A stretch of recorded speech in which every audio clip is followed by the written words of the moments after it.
Les chaires de cyberdéfense constituent un vivier de compétences majeures, non négligeables et qui intéressent tout particulièrement les armées. Il faut être avant-gardiste et donc garder un contact étroit avec le monde de la recherche.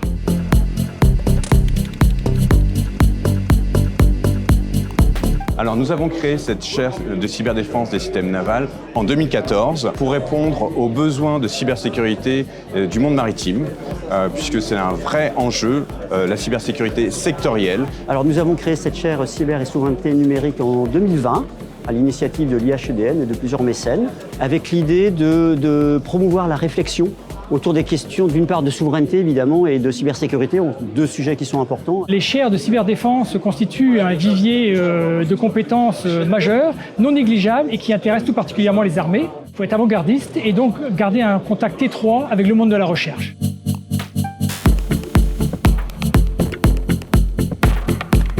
Nous travaillons avec deux industriels qui sont Thales et Naval Group et plusieurs académiques, IMT Atlantique, l'ENSM, l'ENSTA Bretagne et puis l'école navale. La chaire travaille avec des chercheurs permanents, des doctorants. Il s'agit aussi de travailler avec des experts de haut niveau et de proposer un certain nombre de recommandations.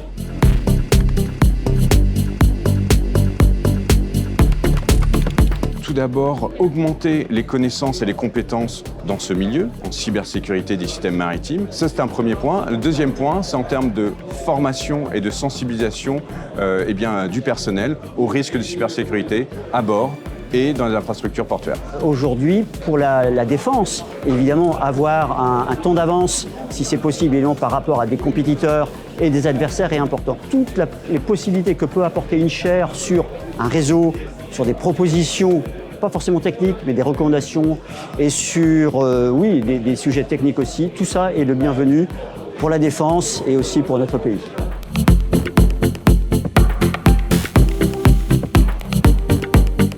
Un travail de recherche qui a beaucoup marqué, c'est un jeune doctorant qui, dans le cadre de sa thèse, avait testé sur un bâtiment de la Marine nationale un réseau de surveillance de systèmes embarqués. Ça avait été un grand succès, au point que maintenant, cette solution a été retenue et est déployée, où on passe de lettres sur les principales unités de la Marine.